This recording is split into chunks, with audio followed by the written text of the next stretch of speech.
పిఠాపురంలో పవన్ కళ్యాణ్ గారు వంగ గీత గారు పోటీ చేస్తున్నారు. మీరైతే ఎవరు గెలుపంటారు? పవన్ కళ్యాణ్ గారు.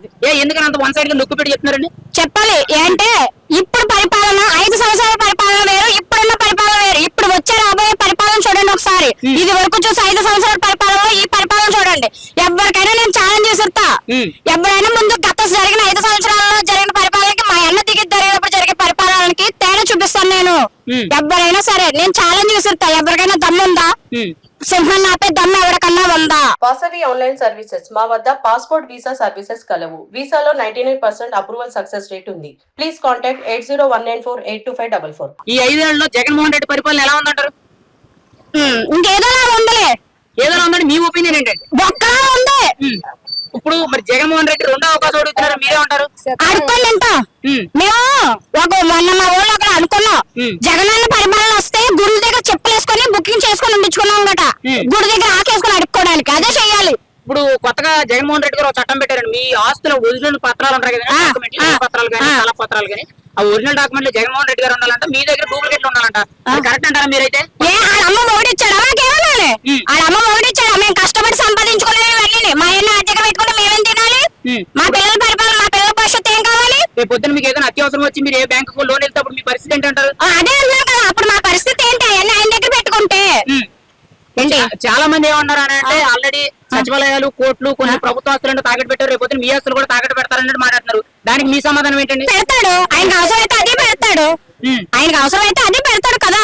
ఇప్పుడు అన్ని అలా తనగా పెట్టి మమ్మల్ని కూడా తనగా పెట్టారు కదా కొన్ని వాటికి. అప్పుడు మా అయ్యి కూడా తనగా పెడతాడు. అది ఇప్పుడు 5 ఏళ్ళు వంగ గీత గారి పరిపాలన ఎలా ఉందంటారు? ఎంపీగా చేశారు, పెన్నెందరబాబు ఎమ్మెల్యే చేశారు. మీ పిఠాపురం గానీ మీరుండే ఈ జీవన్ నగర్ గానీ ఎలా ఉందంటే డెవలప్మెంట్? మాది మంగయ్యమ్మరావుపేట 28వ వార్డు. మంగయ్యమ్మరావుపేటలోకి ఒకసారి పెన్నెందరబాబు గారిని తీసుకురండి. మాకు ఒక వాటర్ వస్తుంది, కాలం వదిన వర్షం వచ్చిన వాటర్ వస్తుంది. నేను ఫస్ట్ మొన్న దానికోసం మాట్లాడాను, ఇప్పుడు దానికోసం మాట్లాడుతున్నా. ఎంత రోజులు వస్తుంది మాకు వాటర్? ఎన్నిసార్లు ప్రతి వీధికి వెళ్ళారు, మా వీధికి రాలా. ఆయన చేసిన పరిపాలన ఏమున్నది? వచ్చిన నిధులన్నీ వెనక దాచుకున్నారు. మాకేం చేసి పెట్టాడు? ఇప్పుడు మీ ఏరియాలో ఉండే అసలు ప్రధాన సమస్యలు ఏంటండి? ఇక్కడ 1-2 చెప్పండి కొన్ని. కాలువలు, ఫస్ట్ వచ్చి కాలువలు, తర్వాత వచ్చి చెత్త ఎత్తరు. ఇగో ఇక్కడ పోనీ మా దాకా వద్దు, ఇక్కడ చూస్తున్నారు కదా, ఇక్కడ పాపం ఇంత ఇలాంటి దాంట్లో ఉంటున్నారు వీళ్ళు. వీళ్ళకి ఎవరైనా ఏమైనా చేస్తున్నారా? వాళ్ళ చేసుకోవాలి, వాళ్ళ పెట్టుకోవాలి, ఇది చేసుకోవాలి. ఇది పరిపాలన ఇక్కడ. మరి జగనన్న సంక్షేమ పథకాల కింద, నవరత్నాల కింద మీకు 18,000 లేకపోతే అమ్మ ఒడి, విద్యా దీవెన, పింఛన్లు ఇవన్నీ ఇస్తున్నాం అంటారు. దాని మీద మీ ఒపీనియన్ ఏంటండి? అమ్మా 18,000 ఇస్తున్నాడు. ఎందుకు ఇస్తున్నాడు? ముసలి పెన్షన్ తీసేస్తాడు, మొగుడు చచ్చిపోయిన పెన్షన్ తీసేస్తాడు. 18,000 ఇస్తాడు, 18,000కి డబ్బులు తీసుకుంటున్నాడు. అమ్మఒడి ఇస్తున్నాడు, అమ్మఒడికి డబ్బులు తీసుకుంటున్నాడు. ఆటో ఛార్జ్ చేస్తున్నాడు. ఎవడన్నా ఇద్దరు కూర్చుంటే అందరూ డబ్బులు వేస్తున్నాడు. ఆడేం మాకేం ఊరికేయట్లేదుగా, మా సొమ్ము మాకు ఇస్తున్నాడు అంతే. అంటే ఇప్పుడు పన్నులు కూడా పెంచారంటారా? మరి పెంచలేదా? ఇప్పుడు 5 ఏళ్లలో కరెంటు బిల్లు 8 సార్లు పెరిగినాయి అంట, మీరేమంటారు దానికోసం? పక్కా నిజం అది. మేము ఎన్ని వాడుకున్నా 1000 రూపాయలు మించి వచ్చింది కాదు. ఈవేళ 5,000 కట్టినాను కరెంట్ బిల్ నేను. మేము కష్టపడతాను కానీ తెలియని పరిస్థితి మాది. 5,000 మేము ఎక్కడ కరెంట్ బిల్ కట్టేసుకోగలము? అలాగని మాట్లాడానని మన మీడియాలో ఏంటి చెత్త కామెంట్స్ పెట్టారు. ఇప్పుడు పెట్టుకోండి, ఎవరికి దమ్మున్నదో చిటికేసి మరి చెప్తున్నాను. ఎవరికి దమ్ముందో ఇప్పుడు పెట్టుకోండి. ఎందులో ఏం పెట్టుకున్నా ఐ డోంట్ కేర్. మా పాలన వస్తుంది కదా, అప్పుడు చూసుకున్నాం ప్రతి ఒక్కడికి. మరి మీ ఇంటి ఆడపడి తీసే అవకాశం అయిపోయింది. అది ఫైనల్ గా అయితే మరి కాకినాడ జిల్లా పార్లమెంట్ నుంచి చలమలశెట్టి సునీల్ గారు, తంగెళ్ళ ఉదయ్ శ్రీనివాస్ గారు పక్కా ఉదయ్ శ్రీనివాస్. అది మరి ఫైనల్ గా అయితే మీ పిఠాపురం ఉదయ్ శ్రీనివాస్ గారు ఎందుకని నేను అంటున్నానంటే, ఆయనకి కష్టం తెలుసు, కష్టంలోంచి వచ్చినాడు.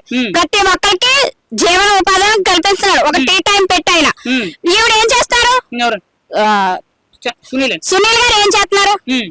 ఎవరికైనా ఏదైనా చేసిందని ఉన్నదా పోనీ? మరి ఆయన ఇప్పుడు గ్రామాలు దత్తత తీసుకుంటామని అంటున్నారు, నమ్మచ్చంటారా? ఎవరు? సునీల్ గారు. ఆయన ముందు తీసుకోమనండి, తర్వాత ఆయన గెలిపిస్తాం. ముందు దత్తతనే ఆయన గ్రామాల్లో దత్తత తీసుకోమనండి, తర్వాత మేము గెలిపిస్తాం ఆయన. అది ముందంటే ఆయన చేయ పని ఆయన చేయాలంటారు, తర్వాత మేము ఆయన గెలిపిస్తాం. అది ఇప్పుడు ఫైనల్ గా అయితే మీ పిఠాపురం ఎమ్మెల్యే ఎవరు, మీ ఎంపీ ఎవరు? తంగెళ్ళ ఉదయ్ శ్రీనివాస్ గారు, బుడదల పవన్ కళ్యాణ్ గారు. అది ఫైనల్ గా గుర్తేంటండి? గ్లాస్. మరి గాజు గ్లాస్ పగులుతుంది అంటారు, మరి మీరేమంటారు? పగిలి కొద్ది పదునెక్కుద్ది. పదునెక్కితే ఏం జరుగుతుంది అంటారు? దిగిపోతుంది. ఎవరికండి? ఎవరికైతే వాళ్ళకి. ఓకేనండి. జై జనసేన.